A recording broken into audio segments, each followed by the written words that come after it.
অজিতেশ বন্দ্যোপাধ্যায়কে নিয়ে অদ্ভুত অনেক অভিজ্ঞতার কথা জানা যায় তারই সতীর্থ শ্রী রুদ্রপ্রসাদ সেনগুপ্তর স্মৃতিচারণা থেকে।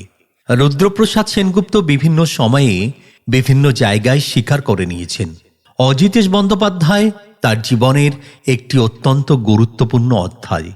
সাম্প্রতিক অতীতে এক সাক্ষাৎকারে তিনি জানিয়েছিলেন, লোকে বলে আমাদের নাকি খুব ঝগড়া, তারা জানে না আমাদের বন্ধুত্বের শিকড় কতটা গভীরে পৌঁছেছিল। 1954-55 সাল, তখন জীবনের খোঁজ করতে কলকাতা ছাড়ার কথা ভাবছিলেন তরুণ রুদ্রপ্রসাদ, আর অজিতেশবাবু আসানসোল থেকে কলকাতায় আসার প্রস্তুতি নিচ্ছিলেন। দুজনেই জীবনের ঘটনাক্রমে এসে পৌঁছেছিলেন শ্যামবাজারের মনীন্দ্র কলেজে। তখন কলেজে কমন রুমে তাদের দুজনের ভালো লাগার বিষয়গুলো কমন ছিল, ফুটবল, রাজনীতি এবং থিয়েটার। রুদ্রপ্রসাদবাবু জানিয়েছিলেন তখন অজিতেশবাবু ছিল না, অজিত ছিল। মনীন্দ্র কলেজের ছাত্র, ফেডারেশনে যোগ দিয়েছিলেন। ওর সঙ্গে ছিল পরবর্তী সময়ে নান্দিকারের সেক্রেটারি অসিত বন্দ্যোপাধ্যায়, খুবই ইম্পর্ট্যান্ট লোক। কিন্তু ওদের দলের মাইনরিটিতে থাকায় ওরা কখনো জিততে পারত না। আর আমার একটাই কাজ ছিল, কলেজের টিটি রুমে টেবিল টেনিস খেলা। ভালোই খেলতাম, আমার তো খেলোয়াড় হওয়ার কথা ছিল। দূর থেকে ওদের দুজনের সঙ্গে আমারও একটা বন্ধুত্ব ছিল। তখনও বন্ধুত্বর শিকড় গাঢ়ত্ব বোঝেনি, কিন্তু মাটির আশ্রয়টাকে ঠিক চিনে নিয়েছিল। একবার ওদের বিরোধী দলের কারা যেন ভোটে দাঁড়াতে দিচ্ছিল না, কাঁদো কাঁদো হয়ে আমার কাছে এসে বলেছিল সে গল্প। তখন শ্যামপুকুরের পাড়াটা আমাদের পাড়া, আমি তখন সে পাড়ার মাস্তান, ডাকনাম খোকন। সঙ্গে ছাতাটাকেই লাঠি হিসাবে বাগিয়ে কলেজে গিয়েছিলাম কারা ওদের দাঁড়াতে দিচ্ছে না তার খবর নিতে। তারপর থেকে ছাত্র ফেডারেশনের লোকেরা আমাকে গুন্ডা মনে করত, আর অজিত বলতো খোকন আসলে গুন্ডা নয়, আমি ওকে গুন্ডা বানাচ্ছি। দুই বন্ধুর পরিচয়ের সেই শুরু। কলকাতার পাতিপুকুরে তখন অজিতেশবাবুর বাসা ছিল। গণনাট্য সংঘের পাতিপুকুর শাখায় তখন অজিতেশবাবু রীতিমতো চেনাশোনা নাম ছিলেন। রুদ্রপ্রসাদবাবুকে পেলেই বলতেন থিয়েটারটা করো। রুদ্রপ্রসাদ নিজের স্মৃতিচারণে জানিয়েছিলেন, আমাকে বলতো আমার চেহারাটা নাকি কৃষ্ণের মতন, আমি কি সুন্দর গান গাই। শ্যামপুকুরে মাঠের এ প্রান্তে দাঁড়িয়ে আমাকে বলতো ও প্রান্ত থেকে চড়ায় গান ধরতে, আমার গলাটা কতদূর যায় ও দেখবে বলে। আসলে ওর চেহারাটা যেমন বিরাট ছিল, নিজের ভালো লাগাটাকেও তেমন বিরাট করতে পারত। এদিকে অজিতেশবাবু ছিলেন 8 জন ভাই বোন, সংসারের দায় দায়িত্ব ছিল তার ঘাড়ে। কিন্তু অজিতবাবু বাঁচতে চেয়েছিলেন মূলত থিয়েটারটাকে আঁকড়ে।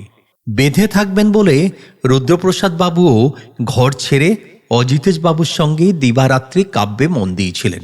তার ভাষ্যে স্টার থিয়েটারের পেছনে স্টার লেনের উপরে একটা বাড়ি নিয়েছিলাম একসঙ্গে থাকবো বলে, ভাড়া শেয়ার করে। ঘরটায় একটা চৌকি পাতলে আর কিছু জায়গা থাকতো না। অজিত আসলে খুব বড় করে টানতো আমায়। ও ছিল সেই বন্ধু যার জন্য নিজের ঘরবাড়ি ছেড়ে দিয়ে একসঙ্গে থাকা যায়। তারপর আইএ পরীক্ষায় মনীন্দ্র কলেজ থেকে দুজনে ফার্স্ট ডিভিশনে পাশ করল, একজন আমি আর একজন অরূপ সেন। অজিত চেয়েছিলেন আমি মনীন্দ্র কলেজের 3rd ইয়ারে ভর্তি হই, কিন্তু আমার তখন ইচ্ছে সিরিয়াসলি পড়াশোনাটা করার, তাই স্কটিশে ভর্তি হলাম। তখন আমি একটু সরেই গিয়েছিলাম ওর জীবন থেকে। এই সরে যাওয়া মানে অবশ্য যোগাযোগ বিচ্ছিন্ন দুই দ্বীপের গল্প নয়, দুজনে দুই আলাদা কক্ষপথে বিচরণ করা। অথচ দিশারি সূর্যটির দুজনের জীবনেই এক লক্ষ্য, থিয়েটার। রুদ্রপ্রসাদবাবু বলেছেন, ইউনিভার্সিটিতে যখন পড়ি তখন 6 characters in search of an অথারকে অ্যাডাপ্ট করেছিলাম আমি, কিন্তু ইউনিভার্সিটিতে সেটা করা গেল না। কে করবে ওই মেয়ের পার্ট? ওরকম বাবার পার্টি বা কে করবে? এসব প্রশ্ন উঠতে লাগলো। তখন নান্দিকার সদ্য শুরু করেছিলেন অজিতেশ বাবু। একদিন গিয়েছিলেন রুদ্রপ্রসাদের বাড়িতে। এ কথা সে কথা বলার পর রুদ্র বন্ধুকে পড়তে দিয়েছিলেন তার বঙ্গীয়কৃত নাটক নাট্যকারের সন্ধানের 6টি চরিত্র। তারপরে রুদ্রপ্রসাদ সেনগুপ্তের ভাষ্যে একটু উল্টে পাল্টে দেখে বলল, আমি চললাম, এখন অনেক রাত হয়েছে। ওকে বললুম বাস পাবে না, শুনল না, বাড়ি চলে গেল এবং সারা রাত ধরে ওই অ্যাডাপ্টেশন পড়ে একদিন আমাকে এসে বলল নাটকটা করবে। নাট্যকারের মতন একটা মঞ্চ পেয়েছিল এই গল্পের চরিত্ররা। তাড়াতাড়ি বিখ্যাত হয়ে গিয়েছিল নান্দিকার। 1 বছরে হয়েছিল 131টা শো। অথচ সেই নাটক দেখেই নাট্যকার জলধর চট্টোপাধ্যায় উঠতি নক্ষত্রদের বলেছিলেন, বাড়িতে মা বোন নেই তোমাদের? আবার সেই নাটক দেখেই তরুণদের ডেকে পাঠিয়েছিলেন বাংলা নাটকের মসিহা শম্ভু মিত্র। রুদ্রপ্রসাদবাবু জানিয়েছেন, শম্ভুদা মঞ্জুরি আমের মঞ্জুরি দেখে অজিতবাবুকে একটা বই দিয়েছিলেন। তার উপরে লেখা ছিল, আগামী যুগের শ্রেষ্ঠ নট অজিতকে। শম্ভুদা কিন্তু এরকম কথা চট করে বলার লোক নন। বন্ধুর মঞ্চ ব্যক্তিত্বে আজও অভিভূত থাকেন রুদ্রপ্রসাদ বাবু। জানিয়েছিলেন, ওর সঙ্গে অভিনয় করতে করতে মাঝে মাঝে আমি ভুলে যেতাম যে আমিও অভিনেতা। তখন হয়তো হা করে ওর অভিনয় দেখছি, দর্শক হয়ে গিয়েছি, আর ভাবছি করছে কি এই বিরাট চেহারার লোকটা। বরাবরই আটপৌড়ে চরিত্রের মঞ্চরূপ দিতেন অজিতেশ বাবু, এবং শোনা যায় সেই চরিত্রের মধ্যে এমন করে নিমজ্জিত হয়ে পড়তেন যে কে চরিত্র কে অজিতেশ আলাদা করা মুশকিল হয়ে পড়ত। আঞ্চলিক ভাষার অভিনয় তার ধারে কাছে কেউ ছিল না এই সময়ের প্রেক্ষিতে। রুদ্রপ্রসাদ বাবু আরও জানিয়েছেন, ওই মঞ্জুরি আমের মঞ্জুরিতেই একটা পর্যায়ের পর অজিতবাবু কেমন হাওয়ের মতন উড়ে চলে যেত। তখন ও আর লালমোহন নয়, নাটকটার চেরি আঁচড় নয়, তখন আর মঞ্চটা মুক্তাঙ্গন নয়, তখন একটা মানুষ নিজ মর্তসীমা ছাড়িয়ে উঠছে। নান্দিকা শুরুর আগে গণনাট্যের সঙ্গে একটা ধাক্কা খেয়েছিলেন অজিতেশ বাবু, রাজনৈতিক মতাদর্শের ধাক্কা। তাতে মন ভাঙলেও থিয়েটারের বোধ এতটুকু টাল খায়নি। রুদ্রপ্রসাদ বাবু সেই অস্থির সময়ের প্রসঙ্গে বলেছিলেন, 1958 সাল নাগাদ গণনাট্যের সঙ্গে অজিত 4 অধ্যায় করতে চেয়েছিল, আর ওখানে তখন সেই পুরনো কমিউনিস্টের ট্যাবু বিরাজ করছে যে রবীন্দ্রনাথ রিঅ্যাকশনারি। তার 4 অধ্যায়তে টেররিজম সংক্রান্ত যেসব কথা বলা হয়েছে সেগুলো সম্পর্কে রবীন্দ্রনাথ ওখানে বলেছেন, মারাল শক্তি না থাকলে শুধু বন্দুকের শক্তি দিয়ে হয় না। এইসব নিয়ে অজিত বাবুর সঙ্গে তাদের খুব গন্ডগোল চলছিল। নতুনরা ওকে পছন্দ করছিল, আর যারা কনজারভেটিভ মাইন্ডের তারা কিছুতেই ওকে 4 অধ্যায় করতে দিচ্ছিল না। বহির্দণ্ডের সঙ্গে বন্ধুর অন্তর্দ্বন্দ্ব তখন উপলব্ধি করেছিলেন রুদ্রপ্রসাদ বাবু। খুবই টালমাটাল চলছিল এই সময়টায়, ও ঠিকভাবে গৃহীত হচ্ছিল না সেখানে। পরবর্তীকালে দুজনের রাজনৈতিক চিন্তার ব্যবচ্ছেদ করা হয়নি কখনো। তার বক্তব্যে আমাদের দলে একটা ঠাট্টা চলত দুজনের রাজনৈতিক দৃষ্টিভঙ্গি নিয়ে। লোকে আমাকে বলতো আমি একটু সিপিআই ঘেঁষা আর ও একটু সিপিএম ঘেঁষা, কিন্তু আমরা দুজনেই মনে করতাম party is not our concern. আমাদের পুরো সময়টাই থিয়েটারের জন্য, থিয়েটারের স্বার্থে। আর কোথাও একটা এই বোধটা কাজ করতো যে আমরা যদি কট্টর পার্টিপন্থী হয়ে যাই তাহলে আমাদের থিয়েটারও প্রপগন্ডা থিয়েটার হয়ে যাবে। কিন্তু আমরা তো থিয়েটার করতে চেয়েছিলাম যেখানে সকলের স্থান আছে। রুদ্রপ্রসাদ সেনগুপ্তের এই মন্তব্যে যুগপৎ সিদ্ধান্তের গল্প ফুটে ওঠে একটা সময়ের মানচিত্র। নান্দিকার যখন সেই সময়ের রঙ্গমঞ্চে সোনার খনি হয়ে উঠেছিল, কিন্তু বিপর্যয় তো খনিজ আহরণে অহরহ ঘটনা। 1966 সাল বিভাস চক্রবর্তী, অশোক মুখোপাধ্যায়রা চলে গিয়েছিলেন নান্দিকার ছেড়ে বিভিন্ন সাংগঠনিক কারণে। রুদ্রপ্রসাদবাবু জানিয়েছিলেন, আমি আর অজিতেশ বাবু তখন একদিকে, বাকিরা অন্যদিকে। ওরাই কিন্তু মেজরিটিতে ছিল, ইচ্ছে করলে দলটা দখল করে ফেলতে পারত। কিন্তু বিভাস তো খুব ভদ্রলোক, অজিতেশের তৈরি করা দলটাকে ও নষ্ট করতে চায়নি। ওরা নিজেরা সরে গেল in spite of their majority. ওই সময়টা সকলে থরথর করে ভিতরে ভিতরে কাঁপতাম। তখন অনেকে বলতো বাটে মরাল গ্রাউন্ডের কথা, কিন্তু মরালিটি তো দুটো দিক আছে, একটা প্রথাগত আর একটা সত্য নির্ভর। যতদূর সম্ভব সত্যটাকেই স্বীকার করে নেওয়া ভালো। কিন্তু তারপর অজিতেশ নিজে যখন চলে গেল তখন আবার আর একটা টালমাটাল। তবে নান্দিকার চলছিল। তবে অজিতেশ বাবুর দল ছাড়ার আগেও ঘটে গিয়েছিল এক রাশ স্তূপীকৃত ঘটনা। গণনাট্য সংঘ পারেনি, কিন্তু পরে নান্দিকারের সঙ্গেই 4 অধ্যায় করেছিলেন অজিতেশ বাবু। তখন কেয়া চক্রবর্তী তার হৃদয় খোরা অভিনয় দিয়ে সাড়া ফেলে দিয়েছিলেন বাঙালি দর্শকের মনে এবং অন্যত্র।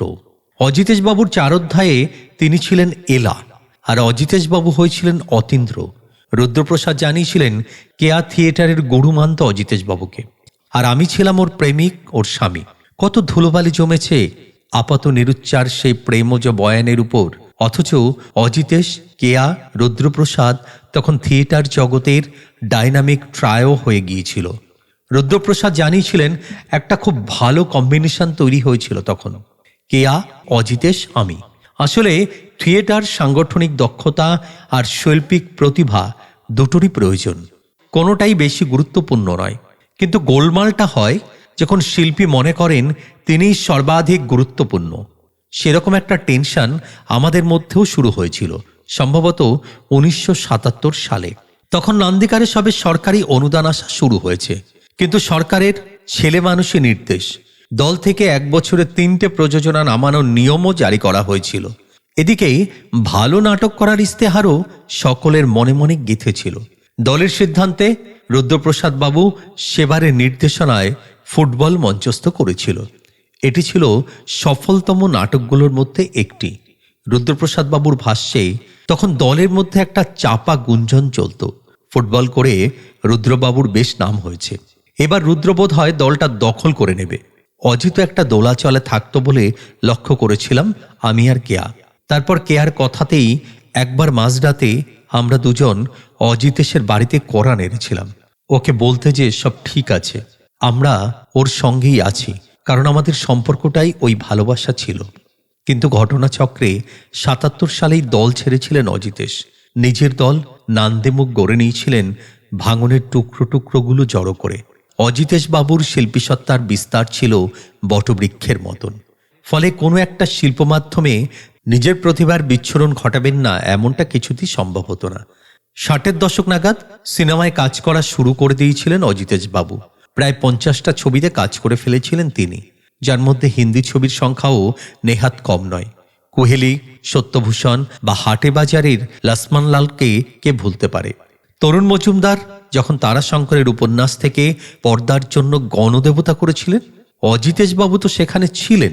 আবার থিয়েটারের চ্যালেঞ্জ ও সিনেমার গ্ল্যামারের মাঝে মুখ লুকোনো যাত্রাতেও অবাধ বিচরণ করছিলেন তিনি। কিন্তু বন্ধুর ছবি করা বা যাত্রা করা নিয়ে রুদ্রপ্রসাদ কি ভাবতেন? রুদ্রপ্রসাদ বাবু জানিয়েছিলেন অজিতেশ বাবু তখন সদ্য দ্বিতীয় সংসার শুরু করেছেন, নানা কারণে ওর টাকার দরকার, ফলে সিনেমা করছেন, যাত্রা করছেন, থিয়েটারটাও করছেন, অস্থির হয়েও আছেন। আমার সঙ্গে নাটকের পেশাদারিত্ব নিয়ে তর্কও বাজছে, প্রকাশ্য কিংবা ব্যক্তিগত বৃত্তে। অথচ আমার তুলনায় থিয়েটারি মাপে তো অনেক বড় অজিত। এদিকে বার্নার্দো, বার্তলুচ্চির লিটল বুদ্ধয় অভিনয় করেছিলেন রুদ্রপ্রসাদ। লোলা জফের সিটি অব জয় কিংবা গল্প হলেও সত্যিতে অভিনয় করেছিলেন। এই প্রসঙ্গে রুদ্রপ্রসাদ বাবু জানিয়েছেন, টুকটাক ছবি করেছি ঠিকই, লক্ষ লক্ষ টাকা রোজগারও করেছি, কিন্তু নিজেকে ওই জায়গায় সেটেল করতে পারেনি কখনো, অজিতেশ যেভাবে পেরেছিল। একবার একটা সভায় অজিতেশ আমার সম্পর্কে বলেছিলেন, খোকন যদি শুধু থিয়েটারে পুরোপুরি প্রফেশনাল হতো তাহলে নান্দিকারের অনেক উপকার হতো। আমি পাল্টাকে জিজ্ঞাসা করেছিলাম, এমনটা কোনোদিন হয়েছে যে নান্দিকারের কোনো দরকারে আমি না বলেছি? কলেজ থেকে দরকার হলে 3 মাস, 6 মাস, 9 মাস ছুটি নিয়েছি। আবার ছাত্রদের যাতে ক্ষতি না হয় তার জন্য গরমের ছুটিতে তাদের স্পেশাল ক্লাসও করিয়েছি, এবং সে কারণে আমি ছাত্রদের মধ্যে বেশ পপুলার ছিলাম। অজিতেশকে এটাও বলেছিলাম যে ওর 10টা বাবু, ওর ওই প্রডিউসাররা। আমার একটাই গভর্নমেন্ট, যাকে চোখেও দেখা যায় না। এর কোনোটাই ঝগড়া নয়, আলোচনার মতো করেই একসময় এগোতো দুজনের তর্ক বিতর্ক। রুদ্রপ্রসাদ বাবু আক্ষেপ করেন, এত কাজ করলো অথচ হৃদরোগে ভুগে মাত্র 50 বছর বয়সেই চলে গেল। আর দেখুন, আমি কিন্তু সেই থিয়েটারটাই করে চলেছি আজও। আমরা শ্রদ্ধা জানাই শ্রী অজিতেশ বাবুকে এবং রুদ্রপ্রসাদ বাবুকে। থিয়েটার চেতনা তাদের সামনেই আমাদের মাথা নত করে দেয়। আমরা শ্রদ্ধা জানাই, প্রণাম জানাই এই 2 মহান নাট্য ব্যক্তিত্বকে। আজকের ভিডিও এ পর্যন্তই। ভিডিওটি যদি ভালো লাগে তাহলে অবশ্যই লাইক করুন, শেয়ার করুন, আর আমাদের চ্যানেল হ্যাপি সানরাইজ সাবস্ক্রাইব করুন। সম্পূর্ণ ভিডিওটি দেখবার জন্য আপনাকে ধন্যবাদ।